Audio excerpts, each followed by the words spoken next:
Buenas tardes a todos y a todas y bienvenidos a la quinta sesión del ciclo de conferencias Situations Exhibition tras la pista del pescado. Muchísimas gracias por acompañarnos un jueves más en esta serie de charlas en las que abordamos un campo tan importante como la trazabilidad y el etiquetado de los productos del mar, pero desde distintas perspectivas. El ciclo de conferencias es una de las actividades de divulgación del proyecto europeo SeaTraces, un proyecto liderado por el Grupo de Bioquímica de los Alimentos del Instituto de Investigaciones Marinas del CSIC en Vigo y que está centrado precisamente en el uso de esa trazabilidad y etiquetado como herramientas para poner en valor los productos del mar.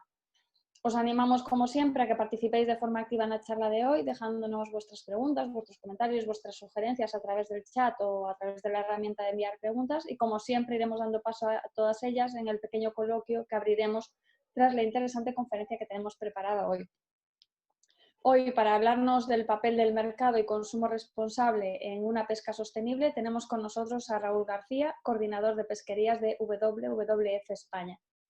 WWF, el Fondo Mundial para la Naturaleza, lleva ya casi 6 décadas conservando la diversidad biológica en el mundo y trabajando para detener la degradación del planeta y construir un mundo en el que el ser humano pueda vivir en armonía con la naturaleza. Conscientes de que el consumidor es una pieza clave para cambiar tendencias, WWF puso en marcha una guía de consumo con la que fomentar actitudes responsables en el comprador final. Se trata de una herramienta que incluye recomendaciones sobre un centenar de especies y que permite a los consumidores saber qué especies se pueden consumir de acuerdo a criterios como el estado de conservación de las pesquerías, la procedencia o el arte de pesca utilizado en su captura.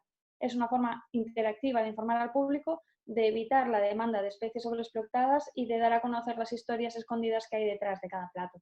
Sobre todo esto y mucho más nos hablará hoy Raúl. Raúl, buenas tardes, bienvenido. Buenas tardes a todas y a todos, encantado y muchísimas gracias por el espacio que nos dedicáis. Pues nada, cuando quieras, si quieres pongo presentación, ponemos. Fabuloso. Vamos allá. Un segundito.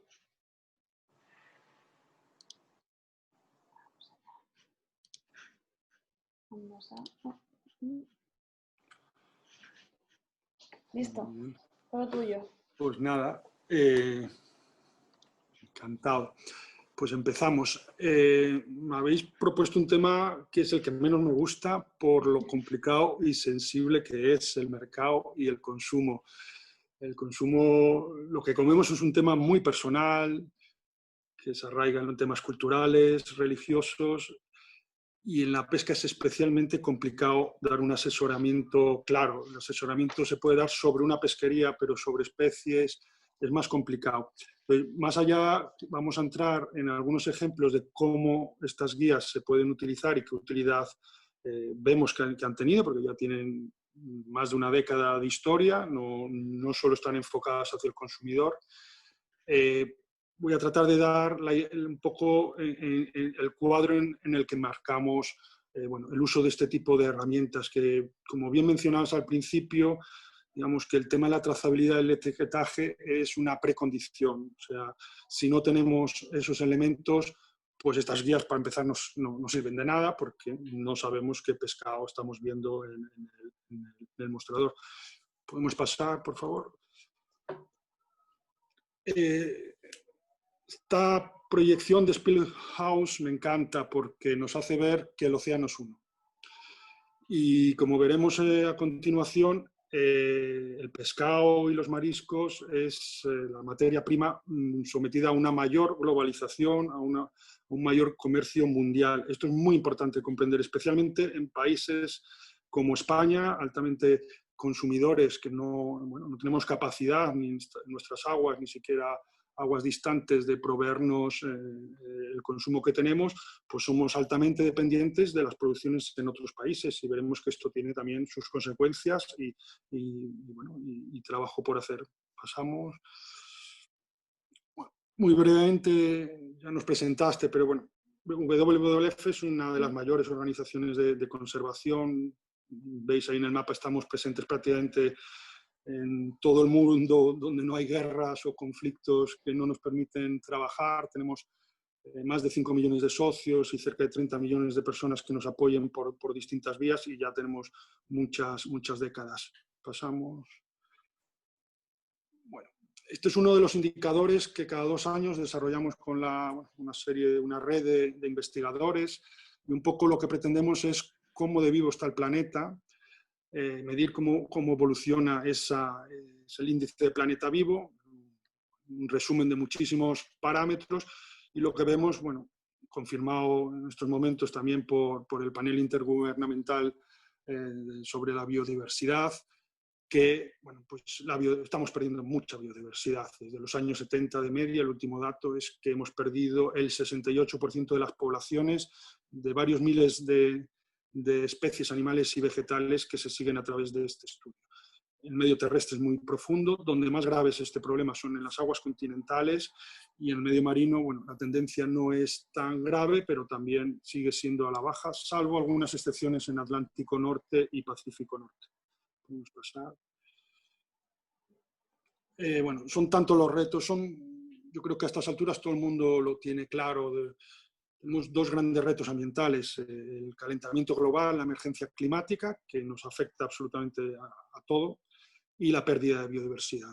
Y los sistemas de producción de alimentos están identificados como la primera causa de pérdida de biodiversidad, a través de la agricultura, las prácticas destructivas en la agricultura, la producción de carne, o cuando se hace mal en la pesca. Entonces, bueno, digamos, trabajamos en los océanos, trabajamos en los bosques, en especies amenazadas, en estas aguas continentales, en el clima y en la alimentación. Y hay una serie de elementos horizontales que son comunes a estos ámbitos de trabajo, ¿no? Como son los mercados y el papel de los consumidores y bueno, toda la industria alrededor de los mercados, el flujo de finanzas, dónde se invierte, dónde se está metiendo el dinero, y gobernando, mecanismos de gobernanza. Cada vez la situación exige pues mecanismos más robustos a nivel global, porque los problemas no los podemos resolver individualmente desde cada país, desde cada lugar. Sí que podemos aportar soluciones, pero necesitamos una gobernanza más robusta a nivel internacional. Pasamos. Esta la podemos pasar. Bueno, trabajamos en muchos lugares, este ya es un poco antiguo, desde proyectos de cogestión en pesca artesanal, cuestiones de bycatch, grandes pesquerías industriales. Este mapa marca algunas zonas prioritarias ecológicamente para la urbanización, como pueda ser el Mediterráneo, el caso más próximo para nosotros. Podemos pasar. No es solo la pesca, obviamente. Este es un estudio muy importante que hicimos con apoyo de la Unión Europea, tratando de prever la tendencia de distintos sectores en el Mediterráneo. Entonces, bueno, la pesca sería el único que se prevé que va para abajo, si no se cambian las cosas muy próximamente, y prácticamente el resto de sectores, desde el turismo, el desarrollo costero, el transporte marítimo, etcétera, etcétera, la previsión es que vaya a aumentar, incrementando la presión sobre en este caso, sobre nuestro Mediterráneo. Podemos pasar. Como os comentaba, es este mapa del Rabobank, un banco especializado en inversiones, nos muestra un poco lo importante que es este comercio internacional. Aquí, bueno, se ve en parte el papel de España, que es fundamental en túnidos tropicales, en pulpo, en cefalópodos, no solamente lo que capturamos bajo bandera española, sino empresas de capital español que son muy potentes en la transformación o en la comercialización de productos de otros países. Estamos a punto, la Universidad de Santiago de Compostela está a punto de acabar un informe para nosotros específicamente sobre tiburones y rayas, y vemos este papel de España, pues top, entre los más importantes del mundo a la hora, bueno, pues de tratar de buscar vías de solución para los distintos problemas de conservación, por ejemplo, de tiburones y rayas. Esto es muy importante tenerlo en cuenta, no solo es la flota de bandera española, sino el papel que tenemos y, por tanto, responsabilidad a nivel mundial en la gestión y en el comercio de muchísimos productos del mar. Pasamos. Bueno, esto es un proyecto europeo, el Fish Forward. Nos hemos unido 14 países europeos para trabajar el comercio internacional que viene a Europa. Europa es el mayor mercado de pescados del mundo.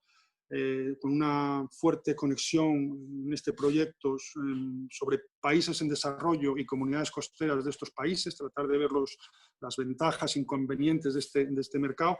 Bueno, estos cálculos son públicos, los hemos agregado aquí. Como vemos, cerca del más del 30% de lo que consumimos en Europa proviene de países en vías de desarrollo. Podemos pasar. Aquí os voy a contar una pequeña historia para empezar a hablar ya más directamente de mercados y de consumo. Esta foto es del año 2005. Nos unimos a los almadraberos, una de las pesquerías más antiguas del mundo, con más de 2000 años de historia, básicamente para tratar de detener, ante los signos evidentes que veíamos de posible colapso de esta especie, bueno, nos unimos al sector pesquero de la almadraba para protestar delante del ICCAT, el organismo internacional que gestiona, en este caso, el atún rojo, bueno, para que empezase a tomar medidas sobre esta especie. Esto es el año 2005. Pasamos. Protestamos en las granjas de atún en Murcia, debajo del mar, fuimos sumando fuerzas con distintas organizaciones, veíamos que algo grave estaba pasando, no éramos capaces de medir en ese momento, pero había una nueva industria, la del engorde de atún, capturan el atún vivo, salvaje, lo transfieren a estas jaulas y son alimentados por tiempo para que ganen peso, ganen grasa y se puedan sacrificar en el momento más adecuado y en ese momento sobre todo enviarlo al mercado japonés. Pasamos. Empezamos a recoger evidencias de que aquello pintaba muy mal, protestamos, este es el comisario Bjork, maltés, bueno, estuvimos también protestando delante de reuniones que tenía, pasamos. Y vimos que aquello era grave. Esta diapositiva es un poco de coña, pero no hay tanto de coña. Realmente tuvimos que investigar a las mafias que controlaban en Italia, en Malta, también en Francia, el engorde de atún, la captura de atún. Estuvimos siguiendo los barcos, los reefer, en ese momento solo había 22 barcos adecuados para transportar el atún rojo a menos 70 grados a Japón. Seguimos la pista de todos estos barcos para tratar de estimar cuánto atún rojo salía cada año del Mediterráneo. Pasamos. Fuimos haciendo informes, uno más global, después casos más particulares en Italia, y cada vez que rascábamos aquello pintaba peor y la situación realmente se volvía desesperada porque no éramos capaces de mover a los gobiernos a tomar decisiones. Pasamos. Esta es una estimación de la pesca ilegal solamente en la Unión Europea. A partir de estos estudios usamos 7 metodologías que cruzamos para darle la máxima consistencia. Bueno, estamos viendo que en los años previos a las primeras decisiones se estaban pescando más del doble de la cuota que tenían en esos momentos la Unión Europea. La Unión Europea era un escándalo internacional, esta implicación masiva en la captura ilegal de una especie que se aproximaba, según los propios investigadores, a niveles muy preocupantes. Pasamos. Este estudio y otros consiguieron muchísima atención mediática, fue portada de la revista Time, habló Barack Obama en su campaña de salvar el atún rojo, se involucró Sarkozy en su momento. Bueno, parecía que conseguíamos algo, pero no, en ICCAT no se... Hasta que tocamos el mercado. Esta fue la primera guía que hicimos en papel, era muy sencillita. Y como veis en la nota de prensa abajo, bueno, un poco hicimos un llamamiento al boicot. De los pocos casos donde mi organización promovió activamente un boicot a un producto. Y básicamente distribuidores europeos y también algunos japoneses nos apoyaron y dijeron no vamos a comprar atún rojo hasta que ICCAT tome medidas al respecto. Esto sí que fue un punto de inflexión.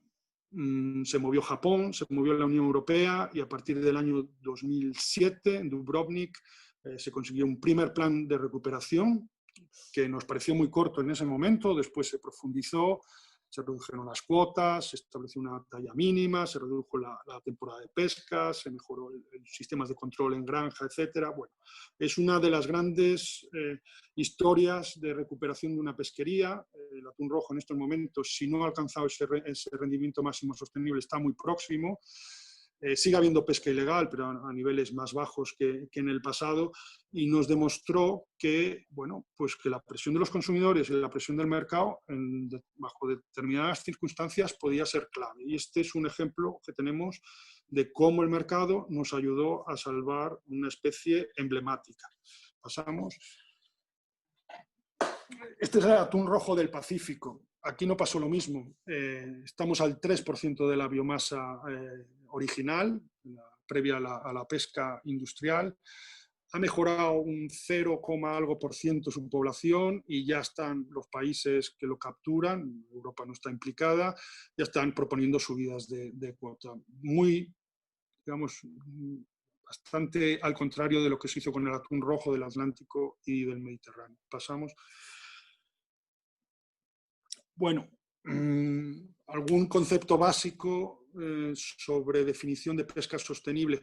Llevamos varios años la organización tratando de identificar los atributos que debe tener una pesquería a año 2020, con todo el reto de biodiversidad y sobre el ecosistema que tenemos.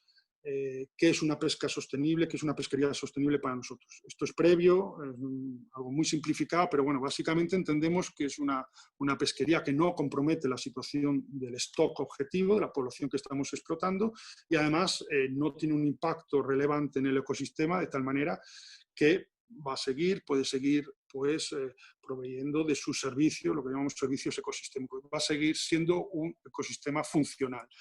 Podemos distinguir varios niveles, ¿no?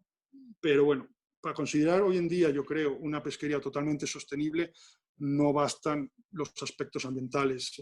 Obviamente, si no hay un respeto a los derechos laborales, a los derechos humanos, y no hay un impacto real, positivo en las comunidades dependientes de estos recursos, es muy difícil considerarlo sostenible. Puede ser ambientalmente sostenible, que es aquel, bueno, siguiendo un poco los principios del estándar MSC, aquella pesquería que tenemos cuidado sobre la población explotada, sobre el ecosistema que se puede ver afectado, y además cuenta con un marco de gestión, de gobernanza suficientemente sólido para garantizar esa sostenibilidad en el tiempo. No es meramente que una población esté en buena situación. Debe contar con estos elementos a la hora.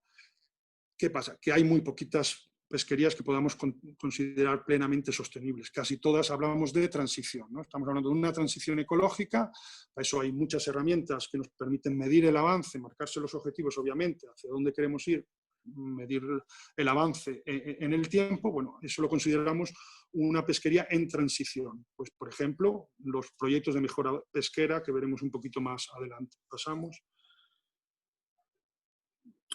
Esta la podemos pasar para no enrollarnos. Bueno, empezar uno de estos proyectos que mencionaba, algunos de los elementos, el proyecto Fish Forward, enfocado, entre otros, en países en desarrollo. Podemos pasar. Aquí fue una plataforma muy buena para poder, muchas oficinas de WWF junto a otras organizaciones, tener un trabajo conjunto en toda Europa, más serio, con más información. Esta página web, al final os voy a poner una serie de web de recursos, pero bueno, en esta página web vais a poder encontrar muchísima información, pues no solo sobre trazabilidad, sobre etiquetaje, sino bueno, pues los aspectos positivos y negativos de distintos ámbitos que tiene la explotación de los recursos de la pesca. Os puede gustar, hay muchos recursos en muchos idiomas. Bueno, os invito a que, si estáis interesados, la podéis utilizar. Pasamos. Bueno, el Reglamento Común de Mercados es muy claro de lo que se exige el etiquetaje, ¿no? Tenemos una gran excepción, que es un gran problema, que son las conservas, donde no, por ejemplo, en el caso de los atunes, no hay que definir la especie, lo cual es un problema muy grave en cuanto a información al consumidor, porque la situación, pues, de un atún listado y un atún patudo, por ejemplo, puede ser muy distinta y entra en la lata en el mismo. Pero bueno, en fresco, y en casos también congelado, es importante tener en cuenta que tenemos derecho a saber el nombre comercial oficial, el nombre en latín, para que no haya ningún tipo de equívoco respecto a la especie. Tenemos derecho a saber el aparejo, con qué tipo de arte se ha utilizado. Eso también afecta mucho al nivel de sostenibilidad de una especie, así como el caladero. Unos caladeros los podemos tener sobreexplotados y otros en una situación buena. Esto es muy importante. Esto es una herramienta muy poderosa que debemos ser conscientes que tenemos derecho. Por desgracia, no se utiliza correctamente en muchos casos y es, de hecho, a menudo difícil. Muchas pescaderías que encontráis esta información adecuadamente reflejada, cuando en realidad la pegatina podría venir directamente de la lonja, donde se está marcando bien, donde hay una trazabilidad. Bueno, no acabamos de entender muy bien por qué no se utiliza de una manera más sistemática. En los supermercados en general, bueno, pues están más sujetos al riesgo de mala imagen, etcétera, y quizás mejor, aunque hay también posibilidades de fraude. Recordemos que hay muchos estudios hoy en día con el ADN, tú puedes identificar la especie real que has comprado y compararla con la etiqueta, y bueno, tanto estudios a nivel global como en Estados Unidos o en Europa hablan aún de niveles de fraude importante en el pescado. A veces es intencionado, pretendiendo vender una especie por otra, y otras veces, bueno, pues es una cuestión de que no se ha hecho correctamente. Pero bueno, esto es un derecho fundamental y sin esta información, sencillamente la guía que os voy a presentar más adelante no la podemos usar porque no llega a saber que creo que es una merluza, ¿no? Pasamos. Pasa varias veces, porfa, porque es un esquema. Bueno, las guías. Ya hace muchos años acordamos una metodología, esta CAM que pone ahí a la derecha, Common Assessment Methodology, con una serie de ONGs con base científica. Así, para resumirla mucho, es una especie de evaluación tipo MSC, pero hecha desde un despacho con menos información, quizá más precautoria que el propio MSC, que hacen, bueno, pues consultores externos, y vamos alimentando una base de datos de tal manera que en estos momentos tenemos cerca de 2.700 producciones evaluadas. No es todo, pero es ya un volumen muy considerable. 2.500 de pesca extractiva y unas 200 provenientes de acuicultura. Bueno, y esta base de datos tan costosa, que nos cuesta tanto trabajo, ¿para qué nos sirve? Pues nos sirve para construir estas guías de consumo, de tal manera que no solo reflejamos, digamos que para cada especie podemos reflejar la situación en distintos caladeros o por distintos aparejos, que puede ser distinto, no damos una recomendación única para una especie, eso no tiene mucho sentido desde el punto de vista ambiental, tratamos de ajustarnos en la medida de lo posible a la realidad de la pesquería. También nos sirve, bueno, pues desde muchos puntos de vista, una fuente de información muy rica que tenemos ahí, pues para discutir planes de gestión, cuestiones políticas. Bueno, pues voy a ver cómo está el pez espada del Mediterráneo, a ver qué me dice la evaluación. Podemos planteárselo a empresas como una guía. Bueno, pues yo quiero cambiar mi portfolio, quiero hacer una transición en los productos que yo ofrezco hacia productos más sostenibles. Bueno, pues esta es nuestra referencia a la hora de trabajar con los supermercados y, bueno, hacerles recomendaciones de cómo pueden mejorar y trabajar con los productores en mejorar la sostenibilidad de los productos que ofrecen. Esta la actualizamos anualmente, bueno, dependiendo de, por ejemplo, cuando haya una nueva evaluación del stock, pues que se hace, depende de cada caso, algunos atunes cada 3 años, pues en ese caso se evaluaría esos 3 años. Insisto, no solo miramos el estado de la población, miramos también el impacto sobre el ecosistema y la estructura, la arquitectura de gobernanza. Podemos pasar. Aquí una serie de ejemplos de estas guías en distintos idiomas. Obviamente lo adaptamos a la realidad de cada mercado, de cada país. En Suecia no se consume lo mismo que en España. En España se consume muchísimo más pescado, mucha más variedad, en muchos más formatos. Bueno, pues estas guías las adaptamos a Grecia, a Bulgaria, a Portugal, a España, etc. Pasamos. Otros ejemplos, también las tenemos en Asia, son en general en países con mercados importantes, no solamente países industrializados, también tenemos trabajos en países tipo Malasia, Indonesia, Sudáfrica, donde hay un importante mercado, y bueno, también buscamos nuestra manera de concienciar a los consumidores locales y buscar incentivos en las producciones para que avancen en ese camino hacia la sostenibilidad. Pasamos. Esta sería, bueno, hay varios formatos, he hecho unos pantallazos de la guía vista desde el ordenador. Esto es lo que os encontraríais. En esa casilla podéis buscar la especie comercial, tanto por el nombre latino en castellano, sería directamente a la especie y la información. Pasamos. También la podéis identificar en orden alfabético. Las especies son unas 100, si no recuerdo mal, provenientes de unas 400 evaluaciones. Son unas 100 especies. No es, obviamente, toda la oferta que hay en España, que hasta 500 especies he oído que se pueden consumir entre el Mediterráneo y España, pero bueno, digamos que cubren un volumen muy importante de los productos. Pues, si me interesa el abadejo, entro en el abadejo y voy a encontrar una serie de información. También lo puedo organizar en función, bueno, pues aquellas, es un código de semáforo, como veis. Verde, bueno, lo consideramos sostenible, no hay mayores problemas. Amarillo es, bueno, consúmelo con precaución, hay problemas. Y rojo trata de evitar su consumo. Pasamos. He elegido el jurel, una especie muy popular. Bueno, pues os vais a encontrar una serie de información sobre la especie, su distribución, su hábitat, para poder aprender un poquito más de lo que quieres comer. Pasamos. Y por aparejo y pesquería, pues vemos nuestra recomendación, ¿no? En este caso, pueden que no estén estrictamente actualizados, esto ha podido cambiar en el último año, pero bueno, básicamente estamos viendo que para el arrastre de fondo no lo recomendamos en ninguna zona.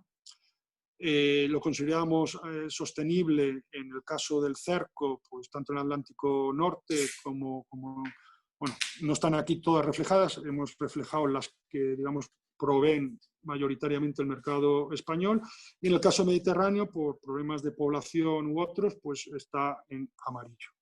Pasamos. Bueno, este pretende resumir, por ejemplo, el trabajo con un distribuidor, ¿no? A partir de esta base de datos de evaluación, analizamos sus 20, 30 especies principales. Y ojo, salvo casos de especies críticamente amenazadas y tal, que directamente esa parte en negro les pedimos, mira, no tiene sentido a día de hoy que estés ofreciendo esturión de tal sitio porque se está extinguiendo. O sea, esto no nos parece aceptable. Pero más que incitarles a dejar de suministrarse de pesquerías con problemas, lo que invitamos es apoyar a esa pesquería a que haga los cambios. ¿Por qué? Bueno, está fuera de nuestro control, pero lo que puede pasar muchas veces es lo que llamamos un desplazamiento de impactos. Podemos hacer las cosas muy bien en la Unión Europea, podemos tener muy bajo control a la flota europea, pero sencillamente operadores se van a otra bandera porque tienen otros estándares, o productores con estándares más bajos encuentran un hueco en el mercado europeo donde entrar. Entonces, no se trata tanto de que corten relaciones con esos productores, sino que se pongan a hablar con ellos, a plantearse, mira, me están diciendo esto WWF, tenéis estos problemas, de tal manera que se establece un plan de acción a lo que sea, 3 años, 4 años, 5 años, para que se vayan, bueno, o sustituyendo unas producciones o trabajando en establecer proyectos de mejora pesquera para ese producto, si te interesa mucho y te interesa mantener ese compromiso con el productor. Bueno, eso se diseña un poco en función de las necesidades y el nivel de ambición, que obviamente tiene que haber un mínimo para que nosotros colaboremos, en este caso, con un supermercado, por ejemplo, como ese Edeka, que es el mayor de Alemania. Pasamos. Los cocineros, bueno, pues han cogido mucha relevancia en nuestro país y hemos recurrido ya desde hace muchos años a que nos ayuden a aumentar nuestro impacto, ¿no? De comunicación. Pues, Ángel León, el chef del mar, pues un tipo muy involucrado en los recursos locales y se ha prestado muchas veces en presentar cosas con nosotros. Siguiente. Otros cocineros, hemos hecho muchas cosas con escuelas de cocina, es realmente muy interesante interactuar con jóvenes profesionales, con nuevas ideas, ver cómo utilizar especies pues, poco valoradas en el mercado, esas especies de bycatch, de descarte, que hay que tratar de evitarlas primero, pero una vez que te llega al puerto, pues no deja de ser de proteína y a veces de mucha calidad, pero sencillamente no se conoce. Bueno, muchas organizaciones estamos utilizando este trabajo con cocineros para que nuestro mercado, nuestro mensaje de sostenibilidad, de responsabilidad, pues llegue a un público más amplio, empezando por esta gente que marca muchas veces tendencia y son muy influyentes en los medios de comunicación o los medios más especializados. Pasamos. Hemos hecho muchos trabajos a través de este proyecto en toda Europa, muchos trabajos de sensibilización con consumidores, como esta campaña No hay nada más horrible que la sobrepesca. Pasamos. Los niños, obviamente, muchas veces olvidados en bueno, son futuros consumidores que deben ser concienciados y responsables, pues desde pequeñitos es muy fácil involucrarlos en actividades de pesca sostenible, de cuidado del ecosistema. Bueno, hay muchísimas cosas que se pueden hacer con ellos y siempre, pues realmente los compañeros que hacen este trabajo están encantados, ¿no? Seguimos. Pasamos. La revolución silenciosa de la pesca artesanal. Bueno, se ha hablado del mercado global, de cuánto traemos, hay una serie de herramientas como la certificación pesquera, los proyectos de mejora pesquera, pero también producimos mucho en España y la pesca artesanal es muy importante desde muchos puntos de vista. Ahí tenemos volcado gran parte de nuestro trabajo. En este mapa, bueno, ya tiene unos años, pero estamos actualmente trabajando en más de 30 zonas en España en procesos de participación, en proyectos de sostenibilidad pesquera, mano a mano con el sector, obviamente. No entramos en ningún sitio donde no se nos invite o no seamos bienvenidos. Y es realmente fascinante cómo se puede avanzar cuando se pone alrededor de la mesa el sector pesquero, con los investigadores, con las organizaciones ambientales, organizaciones de desarrollo, incluso con los técnicos de la administración. Bueno, esa inteligencia colectiva, ese conocimiento colectivo, esa otra manera de trabajar y no tan apremiado por la urgencia de tomar decisiones, sino pensando a más largo plazo, que ahí es mucho más fácil ponerse de acuerdo hacia dónde vamos, está funcionando. De hecho, está funcionando tan bien que lo estamos escalando desde la organización a todo el mundo. En estos momentos hay más de 60 casos similares en el Mediterráneo y vamos a llegar a los 200 en todo el mundo de procesos de participación con el sector pesquero artesanal en estrategias de sostenibilidad, que muchas veces va mucho más allá de la propia pesca. Pasamos. Bueno, herramientas tenemos muchísimo. Uno de los elementos que nos une a pues esta red, que me puede unir a mí con una pesquería de Madagascar, aunque sea mi propia organización, ¿no? Bueno, pues aunque parezca mentira, sí que hay cosas. Hay herramientas, por ejemplo. Y los problemas, aunque puedan ser aparentemente muy distintos, no lo son tantos.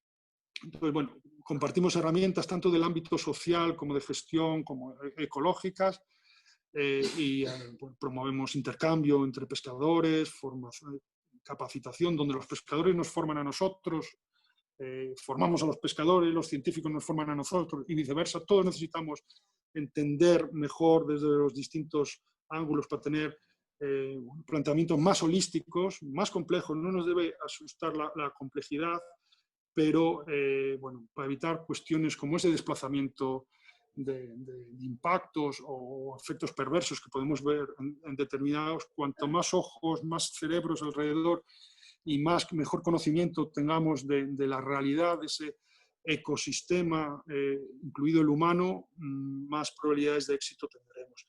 Y siempre hay una conexión con los mercados y con el consumidor, que voy a tratar de explicaros a continuación. Pasamos, por favor. Este es un ejemplo del año 2005-2006, la primera reserva cogestionada de Galicia y de España, después del Hierro quizá, los Miñarzos. Bueno, son las fases que, liderado por la Fundación Lonsanet y la Cofradía de Lía, se dieron. Si veis, a la derecha de todo, tenemos ahí una marquita que nos dice Chef, Consumo Responsable, MSC. Bueno, MSC rápido vimos que no tenía sentido para una pesquería tan pequeña, pero sí, por ejemplo, nos ayudaron muchísimo los cocineros a dar visibilidad a este esfuerzo del sector pesquero del IRA por proteger sus ecosistemas, por hacer una gestión pesquera más sostenible, y lo pudimos conectar bien. La Fundación Lonsanet pues, desarrolló proyectos de ligarlos con restaurantes, en fin, eran... aunque ya había trabajo previo en muchos lugares, digamos, era uno de los primeros modelos de tratar de combinar todos estos aspectos socioeconómicos y ambientales en un modelo. Seguimos. Bueno, este es un coñazo, no pretendo que lo veáis, pero esto es cómo podemos utilizar el estándar MSC, que os recuerdo, mira tres cosas, básicamente, tres pilares: el estado de la población, el impacto sobre el ecosistema y el sistema de gobernanza. Bueno, pues, el MSC no solo nos sirve para certificar, es una cuestión comercial que puede tener interés bajo ciertas condiciones. El estándar sí es muy útil para nosotros para diagnosticar las pesquerías. Entonces, a través de este proyecto que se llama MedFish, ya tenemos 10 pesquerías, hemos preevaluado estas 10 pesquerías del Mediterráneo, de tal manera que hemos identificado dónde están las carencias, que sería donde está entre 60 y 79 o menos de 60, y a partir de ahí, y unos talleres participativos donde tratamos de este estándar tan complejo, simplificarlo al máximo para poder trabajar tanto con investigadores como el sector y no tengan que entender el estándar en su complejidad, pero sí los principios. Digamos que si le damos la vuelta, tenemos un negativo que es un plan de acción, ¿no? Si yo tengo problemas y fallo y no podría conseguir el MSC, entre otras razones, porque no tengo un programa de seguimiento adecuado y por tanto yo no puedo aportar evidencias de que no tengo un daño, no estoy produciendo un daño sobre tales especies amenazadas, bueno, pues esto lo convierto en un plan de acción en el sentido, bueno, pues tengo que montar un programa de seguimiento para recoger datos de estas y estas especies de manera sistemática y poder medir mi impacto sobre el ecosistema. Entonces, lo utilizamos para montar planes de mejora. Algunos pueden que el productor o el pescador en el futuro pueda plantearse su certificación. Muchos están lejos porque en el Mediterráneo tenemos muchos retos. Y esta forma de trabajar, digamos, que nos permite no solamente incorporar aspectos ambientales, sino completarlo con otros problemas ambientales que a lo mejor no prevé el MSC, o aspectos comerciales o aspectos sociales o de otra índole que la cofradía, la organización de productores, quiere incorporar en su plan de mejora. Es un plan que se consensúa con ellos, es de ellos, son ellos los que deciden cómo lo implementan, y bueno, la experiencia está siendo muy positiva, y aquellas pesquerías que se incorporaron con ganas desde el principio están trabajando solas, básicamente, han ido montando proyectos, buscando financiación, y cubriendo sus carencias y, en definitiva, avanzando hacia una mejor sostenibilidad. Pasamos. Ponen un poco, a veces el tema del comercio, de la red, es muy importante, ¿no? Entonces, ahí nos valemos de redes que pueden algunos especialistas identificar, de relaciones en los puertos, de equilibrios de fuerzas, el papel del intermediario, cómo se organizan los pescadores. Bueno, cuando entramos a trabajar en serio en una pesquería, tratamos de hacer análisis muy finos de quién es quién, dónde están los problemas de comercialización, de tal manera que podamos avanzar, gestionar los posibles conflictos, porque bueno, en cualquier movimiento puede haber alguien que se sienta perjudicado, ¿no? Normalmente son los más privilegiados, ¿no? Porque esta manera distinta de trabajar, donde todo el mundo puede hablar, donde hay que hablar con datos, etcétera, digamos que esos perfiles más oscuros del negocio, bueno, lo tienen más difícil, y bueno, es un ejemplo de cómo analizamos. Después no lo vamos a trabajar nosotros, porque de hecho en España no necesitamos, en otros países sí. En España nosotros no impulsamos mejoras de comercialización. ¿Por qué? Porque las cofradías están ya muy preparadas, la mayoría de ellas, ahí estamos muy avanzados comparado con otros países, pero sí sirve para que ellos, bueno, lo tengan en cuenta estos diagnósticos a la hora de mejorar sus propios planes o cambiar de estrategias, etcétera, etcétera. No somos nosotros en ningún caso los que lo implementamos, pero sí que ayudamos a diseñar con las partes involucradas esos modelos de mejora de una manera, tratamos, más fina, ¿no? Pasamos. Un ejemplo, el pescado de conil, que nos lo estaban presentando hace 2 días a pescadores de todo el Mediterráneo. Una visita tuvo que ser virtual, la cancelamos en marzo por la pandemia. Pues pescadores de 12, 13 países del Mediterráneo quedaron fascinados con el trabajo en conil, ¿no? Bueno, pues aquí ya hace muchos años que lo están marcando las especies por grupo, por aparejo. Ese código que veis con el móvil lo leéis y te va a dar el nombre del barco, te va a dar información sobre la zona de pesca, cuando fue capturado, la especie, etcétera, etcétera. Esto llevan ya muchos años haciéndolo. Ahora tienen ya 19 especies. Esto que es relativamente normal ya en España.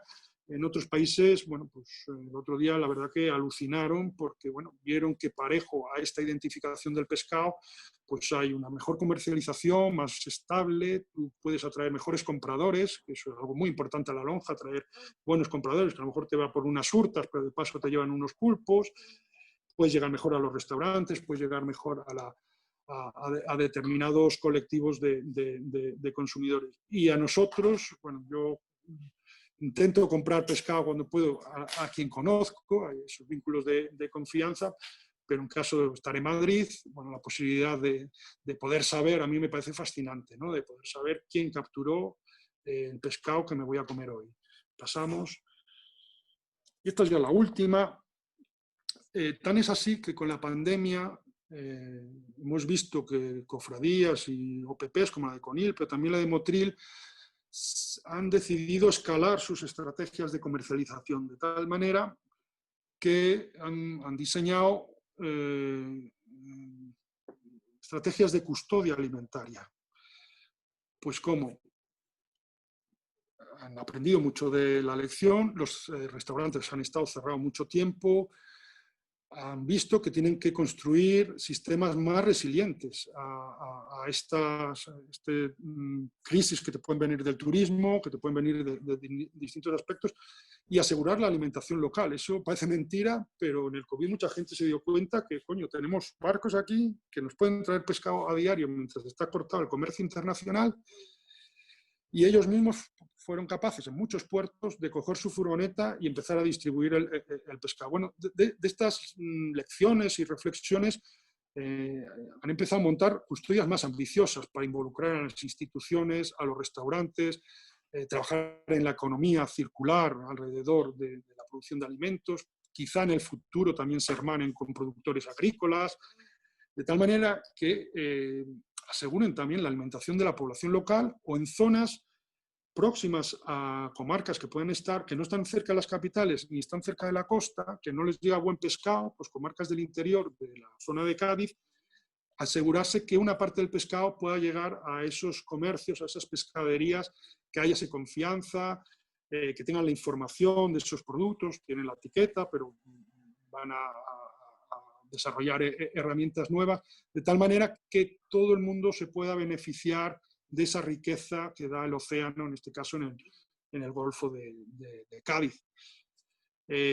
Son otras formas de mirar hacia el consumidor. No tenemos tan desarrollado en España la comercialización directa, sí que es habitual en las cooperativas para temas agrícolas, por ejemplo, de agricultura ecológica, es muy fácil en Madrid hacerte, y en otros sitios, hacerte con unas cajas de productos ecológicos. En pesca es mucho más difícil. Pero hay también estudios, hay también gente trabajando en establecer esos vínculos de confianza. No necesitas a un tercero que te certifique, a un tercero que te evalúe, pero sí acercar tu forma de pescar a tu cliente, de tal manera que se haga fiel y, bueno, un lado te apoye comprándote, porque claro, una de las grandes retos en todo esto, yo lo resumo con una frase de un gran comprador de pescado en el Pacífico, ¿no? Que nos decía, es que yo necesito todo ecológico, socialmente justo, lo necesito en grandes volúmenes y más barato. Claro, esa fórmula es imposible, ¿no? O sea, cumplir la ley, pagar lo que debes pagar, cumplir con la ILO 188 de Naciones Unidas, de la Organización Internacional del Trabajo, esos mínimos estándares que deben disfrutar la gente que trabaja en la pesca, eso tiene un coste. Entonces, bueno, este señor está un poco raro, ¿no? O sea, no puedes pretender tener más barato, tiene un coste. Que hay que distribuirlo a lo largo de la cadena de valor, a menudo son intermediarios los que se llevan gran parte de este precio, y esto, nos gusta ver, nos guste o no, le gusta a la administración entenderlo o no, es un elemento clave en la sostenibilidad de las pesquerías, porque si el gordo del beneficio se queda en la cadena y a ti te quedan márgenes muy estrechos en la pesquería, tú puedes arriesgar muy poco en cuanto a sostenibilidad. Y eso, junto al furtivismo, que aún es frecuente en muchas zonas y pueden alimentar mercados donde compiten directamente con el comercio, esa pesca recreativa, que en realidad no es una pesca recreativa, es un furtivismo. Digamos que el trabajo lo tenemos que hacer a muchísimos niveles, pensando en el pescado que trajemos del Pacífico Sur y el pescado que tenemos pues, en Lira, y los problemas locales. Y hay que tratar de aportar herramientas a todos esos niveles y a todas esas realidades, de tal manera que bueno, nuestro comportamiento a la hora de decidir qué consumo hoy y cómo lo voy a hacer, tenga un impacto positivo en el ecosistema y en las condiciones sociolaborales de la pesquería o de la población a la que se lo estoy comprando. Y ya acabaríamos con la siguiente. Aquí tenéis una serie de recursos, de muchas de las cuestiones que os he ido contando, ahí la tenéis, la guía de pescado es esa. Comprometidos con el mar es una página conjunta con más gente donde mostramos algunos de estos casos de cogestión y herramientas que utilizamos. El Fish Forward vais a encontrar mucha información sobre el mercado global, sobre todo ese impacto sobre países en desarrollo. No hablé mucho de pesca ilegal en la UU Watch, pero obviamente está detrás de todo este tema de la trazabilidad y también del respeto a los derechos humanos. Bueno, hay una legislación muy robusta en la Unión Europea de pesca ilegal. Su aplicación es ya más desigual. Tenemos países como España que lo están haciendo francamente bien, ese control, pero como otros países no lo están haciendo tan bien, el problema lo seguimos teniendo. No van a entrar por el puerto de Vigo, no va a entrar ese producto gris o ese producto sospechoso por el puerto de Las Palmas, pero te va a entrar por Oporto o por Rotterdam y va a llegar en camión a la lonja de Vigo. Y ya las posibilidades de pararlo es mucho más difícil. Entonces, detrás de esa pesca ilegal también hay altos riesgos que haya involucración en abusos de derechos laborales o cuestiones sanitarias. Y ya cierro con la operación Tarantelo de la Guardia Civil de Europol, sobre atún rojo. Hablan de cerca de 2.500 toneladas que se estarían comercializando ilegalmente al año por parte de una serie de empresas. Bueno, esta investigación tan grande, que está ahora en la audiencia, está en Madrid, en los tribunales, no ha empezado el juicio. Esta investigación empezó no por un delito relacionado con la pesca ilegal, sino por un tema sanitario.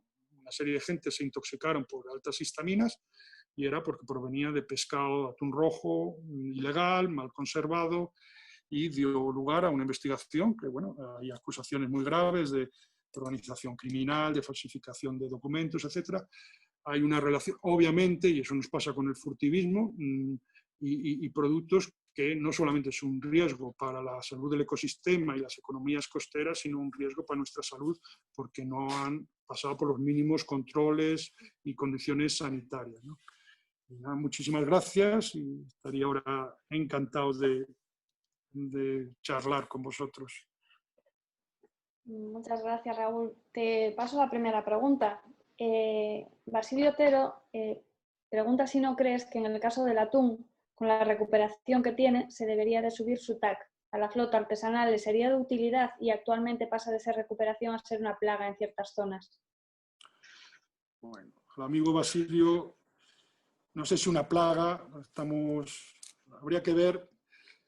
Hay un concepto en pesca que es la línea base que se desplaza, ¿no? Algo así. Y es claro, tenemos la memoria de nuestra generación o como mucho la anterior. O sea, las poblaciones que ahora consideramos sostenibles, que están en ese rendimiento máximo sostenible, eran 5, 10 veces mayores en el pasado. Entrando ya en la cuestión de la pesca artesanal, sí. O sea, yo creo que una historia bella por un lado, la recuperación del atún rojo, pero bastante triste porque no hemos sabido gestionar el éxito adecuadamente. ¿Y a qué me refiero? Bueno, cuando hubo que tomar decisiones tan drásticas como cortar las cuotas en su momento, los primeros que se descartaron fueron a barcos artesanales, porque no tenían históricos o porque no estaban sentados en las reuniones donde se había que tomar las decisiones. Y este recurso ha quedado básicamente en manos de 3 o 4 familias. El atún rojo, que es la pesquería más valiosa probablemente que tengamos, ha quedado en muy pocas manos. Y aunque ha habido algunas mejoras abriéndose bueno, la asignación de cuotas a algunas pesquerías, como la de Canarias, claramente creo que se puede hacer muchísimo más. Tenemos un artículo en la política pesquera, el artículo 17, que es, a mí me parece clave en la política pesquera, que nos dice que los criterios de reparto de cuotas deben ser transparentes, que deben ser basados en datos, en base a criterios objetivos y que además deben considerar los aspectos ambientales, sociales, de cumplimiento, etcétera, etcétera. Es un caso flagrante. Si hubiese un reparto más justo del atún rojo en España y en el resto de países hacia la flota artesanal, primero, los grandes no perderían, porque seguirían ganando muchísimo dinero. Los artesanales estarían recuperando al menos parte de esos derechos históricos que nunca se les reconoció o no se les consideró, pero además, teniendo en cuenta la situación de muchas pesquerías en el Mediterráneo, tener 2 o 3 meses la posibilidad de capturar atún rojo va a permitir en muchos lugares o permitiría dejar descansar los recursos pues, más locales que están en mala situación. Totalmente de acuerdo con Basilio.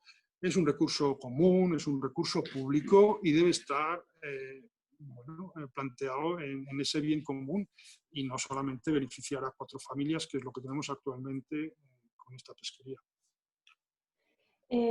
Rogerio te pide alguna sugerencia para un calendario anual de consumo sostenible de las especies capturadas en la península ibérica. Le gustaría saber cada mes qué especies de pescado puede consumir o debe consumir y qué especies debe evitar. Qué bueno. Eso, si no me equivoco, ya lo han hecho Ecologistas en Acción con la guía Sin Mala Espina o algo así. Se me ha olvidado decir que hay más guías, cada una tiene enfoques distintos, pero bueno, básicamente son coherentes en cuanto a las recomendaciones. Y si no es la de Greenpeace, es la de Ecologistas en Acción, por zonas hacían recomendaciones efectivamente por estaciones. Eso es muy importante en la pesca artesanal, comprender, porque es la base de la sostenibilidad en la pesca artesanal, esa alternancia de pesquerías, de aparejos y de recursos que te permite mantener una actividad más o menos rentable a lo largo del tiempo.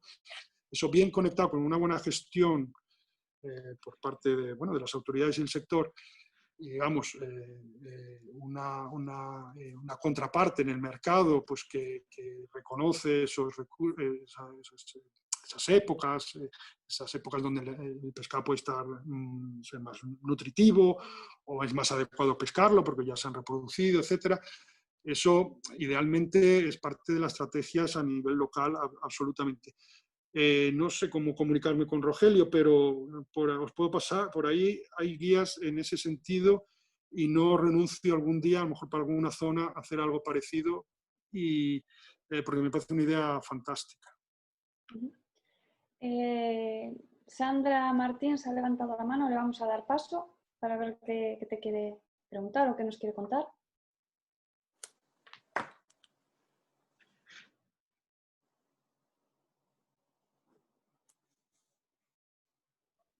Hola, Sandra.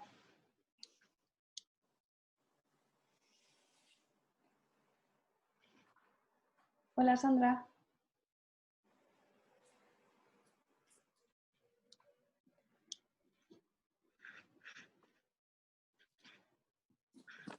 Creo que no nos puede, que no tiene micro para hacernos la pregunta. No sé si nos la quiere hacer por el chat o por las preguntas mejor. Mientras te voy leyendo la siguiente pregunta que nos ha llegado. Manuela Echeverry, primero te da las gracias por la charla, dice que fue muy interesante. Y su pregunta: a veces el enfoque se centra hacia la sostenibilidad ambiental y la responsabilidad social, pero ¿cómo incluir el bienestar animal en esa ecuación? En acuicultura, por ejemplo, la única certificación que contempla realmente ese ítem es el RSPCA, pero necesitamos que los consumidores no tengan que elegir entre apoyar un aspecto u otro, sino todos. ¿Qué opinas? Bueno, la pregunta es buenísima y destaca mi olvido, porque es un tema cada vez más presente, ¿no? En qué medida los peces en concreto sufren o cuánto sufren. Esto es bueno, una discusión que viene mucho. Cada vez hay más evidencias de que tienen, obviamente, sus formas de sufrimiento, ¿no? Y si bien nuestra organización no trabaja en este tema, bueno, tenemos claro que es algo que tarde o temprano llegará, ¿no? Hay gente ya, bueno, pensando con formas de sacrificio, pues en hielo, en agua-hielo, más rápida. En acuicultura, efectivamente, también hay medidas. Nosotros ahora estamos centrados en una serie de estudios, en su momento deberían incluir, para comparar, bueno, centrados, lo hemos pedido, pero está mucha gente trabajando, que yo creo que es muy importante para un país, o en este caso para la Unión Europea, para tener una visión a futuro de cómo vamos a alimentar a la población. Y es tratar de comparar el impacto de los distintos alimentos, los vegetales, las carnes, los pescados, de tres aspectos. La huella de carbono, el impacto sobre la biodiversidad respecto a su rendimiento nutritivo. Hoy en día se puede estandarizar eso de tal manera que tú puedas comparar el impacto de un bivalvo, el consumo de un bivalvo, con unas lentejas, por ejemplo, ¿no? Y llegas a conclusiones muy interesantes. Bueno, a la hora tenemos ciertas producciones de pescado y de mariscos que compiten directamente con los vegetales en estos aspectos. Faltaría esa componente de bienestar animal, efectivamente. Se puede ir complicando esa ecuación. Quizá me estoy enrollando, no soy experto en el tema. Se está trabajando, es un tema que a nivel de, bueno, pues de la Unión Europea hay organizaciones que están en eso, igual que otro tipo de animales, pero no olvidemos que el impacto es en todos los sistemas de producción, incluido la agricultura, con una capacidad destructiva muy importante si se hace mal, incluido millones de seres vivos, no solo vegetales, sino animales. Y esa foto grande debemos tenerla en cuenta en cómo vamos a alimentar a la población en el futuro. Nos decías antes que España es uno de los países que más pescado consume del mundo. ¿Tú crees que somos conscientes y consecuentes con ello?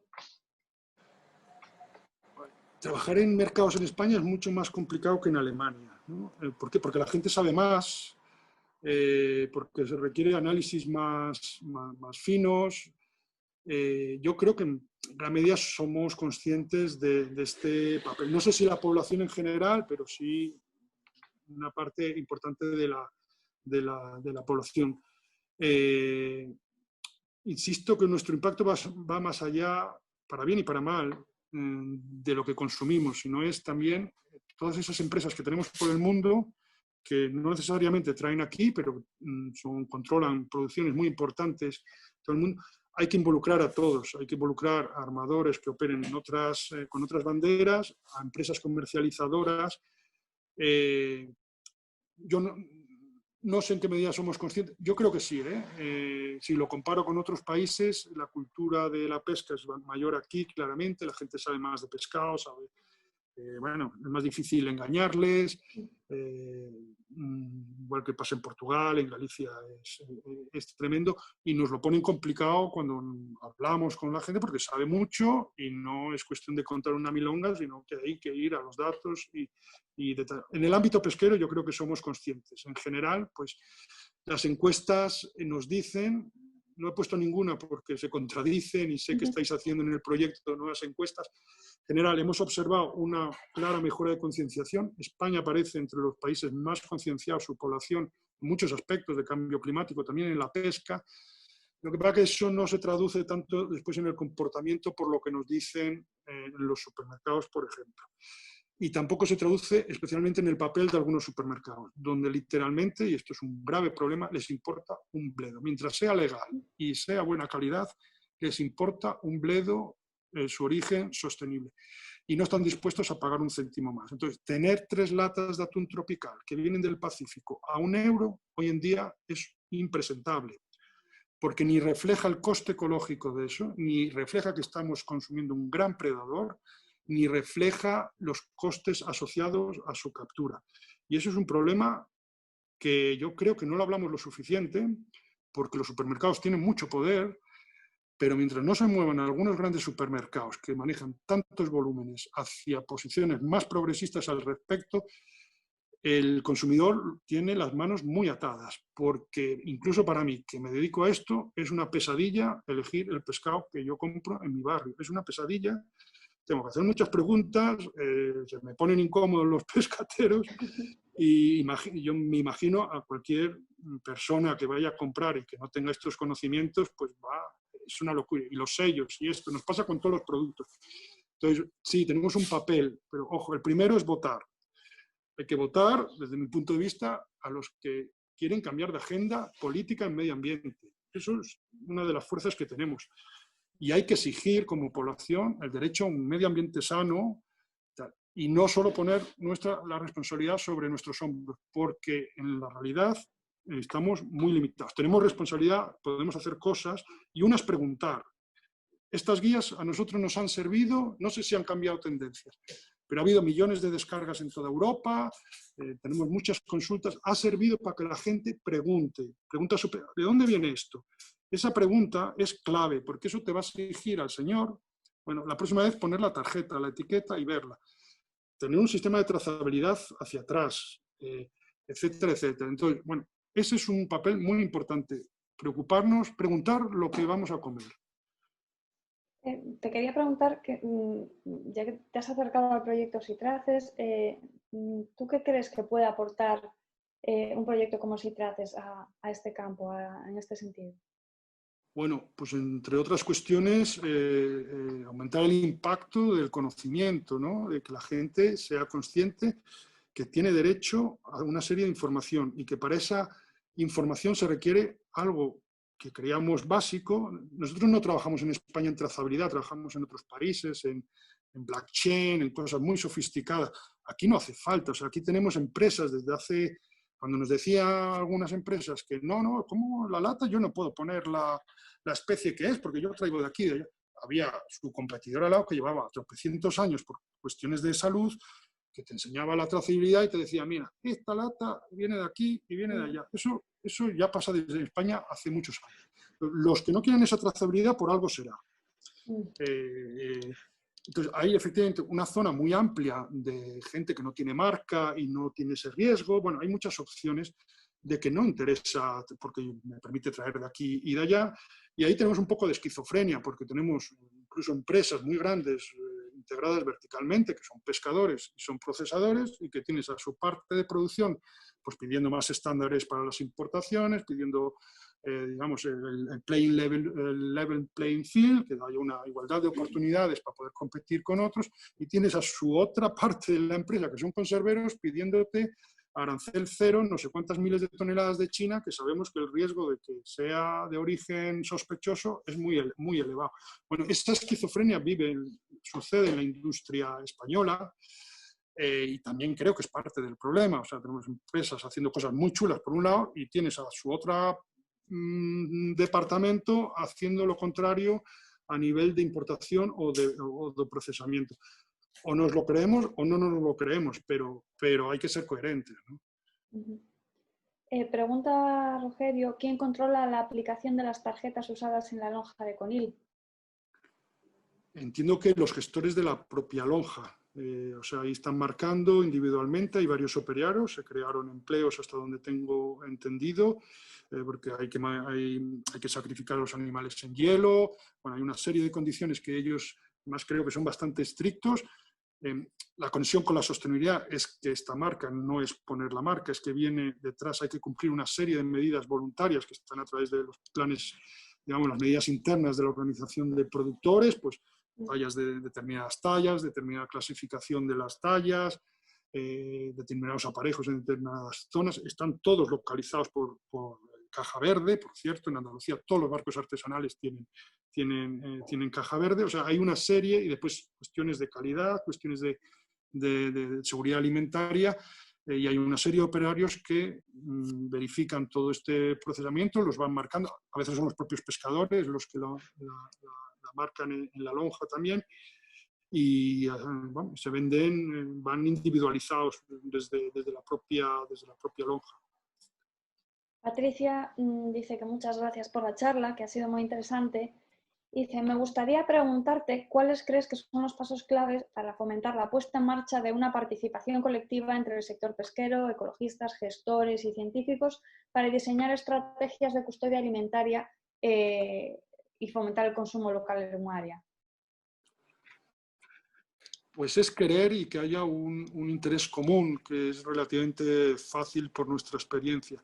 A ver, no es un camino fácil en el sentido, mucho más fácil hacer una campaña para conseguir algo que ponerte a trabajar con datos, con distintos actores, comprender la situación. No es exclusivo de la cogestión,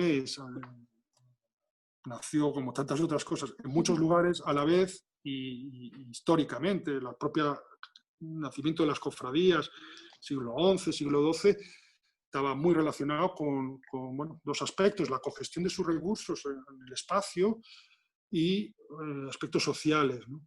Entonces, yo creo, en España es más fácil, eso está un poco en la cultura del sector, lo de hablar, aunque creemos que queda mucho por avanzar, pero sobre todo depende de la administración central, que confíe más en la sociedad, que delegue más sus responsabilidades. Pero procesos de participación se desarrollan en cualquier ámbito de la vida, ¿no? Agrícola. En pesca lo único que no hemos hecho es adaptarlo a la situación de la pesca. Y las cosas van surgiendo de unos y otros. Esto de la custodia pues surgió del propio sector, de algún técnico que trabaja con nosotros. Ahí, coño, tenemos unos meses de parón, vamos a tirar con las ayudas, vamos a dar una vuelta, pues trajeron al ayuntamiento, a la diputación, al restaurante, al no sé qué, y se pusieron a hablar. Hay unas metodologías para ordenar esos procesos, para diseñarlos, para ser inclusivos. Bueno, ahí hay muchas herramientas que nos pueden ayudar, pero sobre todo es la buena voluntad y la disposición de trabajar conjuntamente. Que, ojo, es para mí una de las grandes debilidades del sector en muchos sitios, es el individualismo, y ellos son los primeros en reconocerlo. Y en este intercambio que os comentaba con Conil, desde otros países, Albania, Croacia, era lo que destacaban más. Es que increíble cómo los pescadores de Conil se han puesto de acuerdo. A mí no me parecía increíble, ¿verdad? Tienen un problema común, puede estar, pero claro, visto desde otros lugares donde no existen estas estructuras, era lo que más les llamaba. Se han puesto de acuerdo y son 50 y pico, 60 barcos. Bueno, la participación funciona. Nos está costando sobre todo involucrar a las administraciones, pero ojo, hay un proyecto importantísimo, el más importante de Europa en conservación marina, que es Intemares, donde se ha trasladado esta forma de trabajar participativa más allá de la pesca, que es a gestionar en el futuro el 30% de las aguas españolas. Estos son como 300.000 kilómetros cuadrados cuando alcancemos. Bueno, Intemares está un poco impregnando, contaminando de esta forma distinta de trabajar, no solo en el sector pesquero, sino con otro tipo de usuarios, otro tipo de industrias, todas, gran parte de esas que veíamos que también están afectando al medio ambiente en el Mediterráneo. Bueno, es una gran estructura de diseño y gobernanza que tenemos. Y con estos tipos de proyectos en redes, que estamos decenas de socios, aspiramos realmente a que sea una forma nueva de trabajar. Y hemos conseguido, entre otras cosas, que Cataluña lo formalice en un decreto, y en Cataluña las pesquerías a día de hoy se cogestionan. Se cogestionan con 4 partes. Con el sector pesquero, obviamente, los investigadores, la sociedad civil y las administraciones o administración implicada. Y todos tenemos el mismo poder, el mismo peso, y las decisiones hay que tomarlas por consenso, preferiblemente. Si no hay consenso, obviamente la administración tiene siempre la última palabra. Entonces, no es ya nada teórico, no son proyectos pilotos. Portugal lo acaba de aprobar en la ley, Croacia acaba de incorporar la cogestión para parques nacionales, en Italia se ha aprobado un decreto, y todo esto viene de España, viene de Galicia, de Os Miñarzos, viene de Cataluña. A lo mejor no somos conscientes, pero estamos inspirando a medio planeta, como lo digo, porque hemos modernizado la cogestión ancestral, digamos. Siempre queda la duda de si ese tipo de experiencias como la de Lira, como la de Conil, son, digamos, ejemplos de la realidad que hay en este momento, o son como ideas aisladas.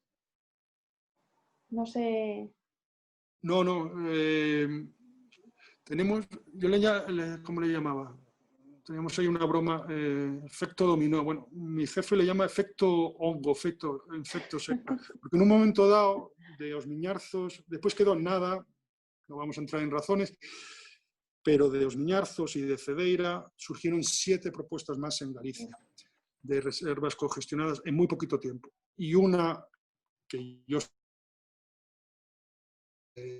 fin da terra, que es multiplicar por 60 la extensión de Os Miñarzos y pasar a 120.000 kilómetros cuadrados, perdón, 120.000 hectáreas de reserva marina cogestionada, con cerca de un 90% de consenso entre las cofradías. Bueno, esto está políticamente parado por ciertas razones, pero ese scaling up, ese efecto, lo hemos visto localmente y lo estamos viendo en el Mediterráneo. Y en el sector español, nosotros no damos abasto en dar respuesta a solicitudes de muchas cofradías, porque bueno, somos los que somos, no, tampoco podemos crecer a lo bestia, pero aquí lo que hemos tratado siempre es de formar muchísima gente, de intercambiar de tal manera que puedan ser otras muchas organizaciones, técnicos, las asistencias técnicas de las cofradías, etcétera, los que puedan acompañar estos procesos. Las herramientas están ahí, en otros países está funcionando muy bien. El reto que nos queda en España en concreto, ni siquiera es en las comunidades autónomas, que más o menos entran bien, es el ministerio, es el mapa, que bueno, ellos aluden razones legales, no las acabamos de ver, pero les cuesta compartir ese poder, les cuesta compartir esa responsabilidad, cuando en realidad se les está haciendo gran parte del trabajo. Y el gestor que entiende esto lo ve relativamente pronto, también bueno, pues lleva su tiempo, montar los comités, o sea, no es un camino de rosas, obviamente, tiene que haber previamente esa cultura de colaboración, pero bueno, vamos a por todas, sinceramente. Estamos ya en 200 casos en el BBF. Hay otras organizaciones trabajando de la misma manera, y nosotros en el Mediterráneo aspiramos a que se cogestione en el futuro en gran medida, y está a nivel de la CGPM el alentar esa cogestión pues, a nivel de todo el Mediterráneo. Y lo mismo nos gustaría ver en el Atlántico, y en concreto en Galicia, que fue pionera, que hemos tenido los planes de marisqueo, que hemos tenido herramientas realmente buenísimas que se estudian a nivel internacional, tal, y nos hemos quedado parados 10 años en avanzar en ese camino hacia la corresponsabilidad, ¿no? Cristina Cabello dice muchas gracias por la charla y te pregunta, ¿cómo crees que se podrían equilibrar más los precios del pescado? Es decir, que el pescador gane más y así no se vea obligado a pescar más y no se encarezca tanto con los intermediarios. Es un mundo y depende mucho de la especie, ¿no? Si tú tienes, como es el caso del sonso en Cataluña, el lanzón,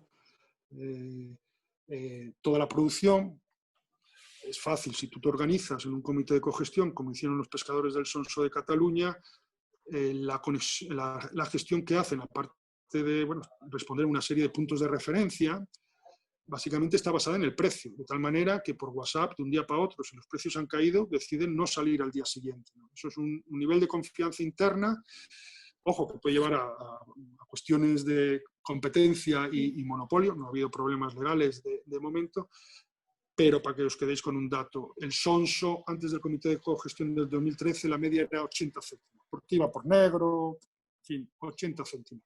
Se compra décimos, ¿no? El equivalente del Mar del Norte son céntimos para harinas de pescado. Este año no sé qué media alcanzará, pero el año pasado estuvo en torno a 20 euros. Bueno, es un caso muy espectacular, no hay competencia de otras producciones, tú puedes hacerlo. Cuando el pescado tú tienes origen en Marruecos, en Argentina, tal, es mucho más complicado. Pero obviamente, bueno, lo primero es que el propio sector colabore entre ellos. Tú, si la sardina se está pescando en todas partes, sin cuotas o sin límites muy claros, y estás metiendo en el mercado, en Galicia, en Cádiz, en no sé qué, pescado, pescado, pescado, y no tienes una mínima coordinación, o sardina a lo mejor no sé, ahora está mejor de precio, pero el estornino o algunas, pues te queda 20 céntimos, al final tienes que meterlo en precios de retirada y es un sinsentido absoluto el pescar de esa manera. Entonces, en gran medida, el sector, en la medida que está unido, va a tener más solidez a la hora de negociar con sus compradores. Obviamente tiene que haber una corresponsabilización y que el vendedor final pues, esté dispuesto a pagar mal a ese intermediario por esos costes.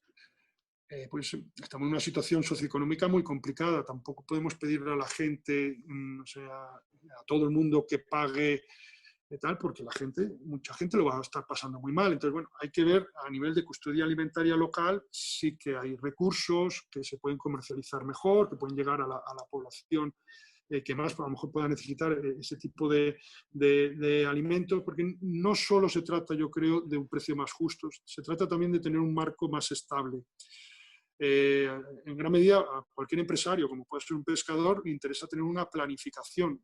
Claro, con recursos naturales sometidos a tantas variables es bastante difícil, pero bueno, dentro de lo que cabe, si tú tienes el marco de gestión adecuado, tú puedes tener una comercialización más organizada.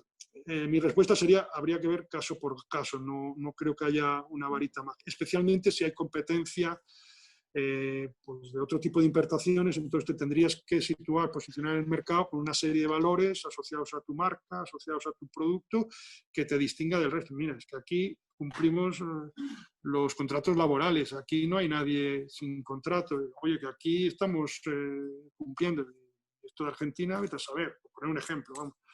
No es sencillo, pero obviamente se pueden hacer muchas cosas y hay un Fondo Europeo Marítimo de la Pesca, ya tiene muchas décadas de historia, que apoyan iniciativas. Se tiende a repetir los mismos errores, a veces lo que no funciona con estos proyectos piloto, no sé por qué, se tiende a hacer el mismo tipo de proyecto cuando ya hemos visto que no ha funcionado. Bueno, podríamos hablar mucho de cómo se utiliza ese fondo y cómo ser más eficaces, pero herramientas yo creo que hay, sobre todo en España, para mejorar. Sí, y de hecho lo estamos viendo en muchísimos sitios, no es ya en absoluto algo marginal, o sea, es bastante generalizado esfuerzos para mejorar la comercialización. O sea, ese mensaje, yo creo, más que el mensaje, el sector se ha dado cuenta en muchos casos que tienen que trabajar juntos porque al final es el mismo caladero, es el mismo mercado, es el mismo recurso. ¿Sí? Voy a competir a la hora de meterlo en la lonja, pero hay una serie de cuestiones precompetitivas que interesan a todo el mundo avanzar. Ana Tubillo comenta: la situación actual y de los últimos años de las reservas de Os Miñarzos y de Cedeira es una tristeza. Las han dejado morir, qué pena. Conozco de primera mano el caso de ambas, especialmente la de Cedeira, y cuando empezaba a dar resultados positivos se quedó todo en el papel. Muchas gracias por tu charla, muy interesante. Pues nos debemos conocer porque es que está tal cual, o sea, tal cual. Con la Fundación Lonsanet hicimos un estudio sociológico en los años 2007-2008, bueno, y otra parte de la Universidad de Coruña, aspecto biológico. Vimos mejoras en poquísimo tiempo, en muy poquito tiempo, en Percebe, en Centollo, pero lo que más nos impresionó eran efectos colaterales relacionados con la que no esperábamos, y era un nivel de satisfacción en la comunidad en general, de lira de la zona del 96-97%. Eso incluía restaurantes. El nivel de satisfacción del sector andaba por el 85%, 90%, era muy elevado, pero es que era aún superior el de la población en sí, porque se puso lira, se puso Miñarzo sobre el mapa, empezaron a llegar japoneses, investigadores de todas partes, la gente nosotros llevamos cocineros, llevamos investigadores, empezamos a organizar reuniones internacionales para estudiar el caso de Lira y se le dejó morir. O sea, a Lira se le dejó morir con la disculpa de la última crisis, había unos costes ahí de Traxa muy elevados de vigilancia que no eran realistas y tuvieron un argumento de recortar la vigilancia y bueno, pues si recortan la vigilancia pues vieron algunos furtivos y eso empezó a desmadrar. Hubo varios problemas, pero sobre todo fue un problema de abandono de la Xunta de Galicia y yo creo que por una cuestión política, porque habían creado otro partido, otro grupo y se les ha dejado morir y iba muy bien. Y esta propuesta que tiene el sector de ampliarla tanto es porque ellos saben y sabían que iba muy bien, y salvo que era muy pequeñita y el efecto pues proporcional al tamaño. De ahí a quererla extender con muchísimas zonas sin pesca, no take zones. Lo mismo estábamos diseñando en Conil. O sea, los pescadores de Conil con todos sus vecinos han puesto de acuerdo en cerrar miles de hectáreas totalmente a la pesca para proteger sistemas de coralígenos muy productivos para ellos. Han hecho los números porque se sabe lo que se pesca, tenemos los datos de la caja verde, tenemos los datos muy fiables de la facturación, del libro de a bordo, y eso lo puedes poner sobre el mapa, de tal manera, vale, yo cierro esto, voy a perder $500,000 de euros, pero lo puedo recuperar aquí en esta zona. Se podía poner precio a cada zona. En Galicia, si Os Miñarzos hubiese seguido avanzado, pues sería algo conocido a nivel mundial probablemente, porque hay una historia muy bella detrás. Yo ahora no quiero ir a Lira, esa es la verdad, porque sé lo que me voy a encontrar y no es por lo que luché tantos años. Una pena, la verdad, Raúl. Creo que no tenemos ya más preguntas. Damos por cerrada la conferencia de hoy. Muchas gracias, Raúl, por acompañarnos esta tarde y por esta charla con la que hemos aprendido muchísimo, la verdad. Yo con vosotros, encantadísimo. El ciclo de conferencias llega ya a su recta final. El próximo jueves 3 de diciembre pondremos el broche de oro con la charla de... Ay, perdón. Pondremos el broche de oro a estas 6 sesiones con la participación de Paloma Colmenarejo, coordinadora de productos pesqueros sostenibles de Clean Earth en España, que estará acompañada por Nieves Noval y con las que charlaremos de pesca y consumo consciente. Os recordamos que tenéis toda la información del proyecto disponible en seatraces.eu y la información de todas las actividades de divulgación en seatracesexhibition.eu. Y como no, os invitamos también a estar atentos a las redes sociales del proyecto. Muchas gracias a todos y a todas por acompañarnos esta tarde y esperamos veros la próxima semana. Hasta luego. Gracias, hasta luego, Guiño.